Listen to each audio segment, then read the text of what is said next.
Celý život sme bývali v tehlovom dome, takže sme mali veľmi málo informácií o montovaných domoch. Pozrel som sa na internete a vypýtal som si aj názory odborníkov. Rozhodli sme sa, že pozitívna stránka má oveľa väčší vplyv ako negatívna, preto sme sa rozhodli, že si kúpime montovaný dom. Chceli sme kúpiť rodinný dom vhodnej veľkosti, ktorého prevádzkové náklady by boli priaznivé, preto sme sa rozhodli pre tento dom. Keďže sme túto technológiu nepoznali, vynorilo sa vo mne dosť veľa otázok, najmä čo sa týka zimného vykurovania. Myslel som si, že nie je taká stabilná ako tehlový dom.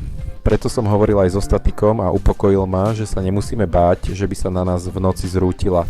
Spočiatku sme sa báli, že veľa vecí bude počuť k susedom, preto sme urobili skúšku. Nastavili sme reproduktor na maximálnu hlasitosť a na druhý deň sme sa opýtali susedov, či niečo počuli a povedali, že nie. Takže si myslím, že steny dosť dobre izolujú zvuk. Zatiaľ úplne vyhovuje. Som veľmi zvedavý na zimnú sezónu, akú spotrebu energie budeme mať, keď tu budeme bývať, ale je to veľmi fajn. Cítime sa tu dobre. Necítim rozdiel medzi tradičným tehlovým domom a ľahkou konštrukciou.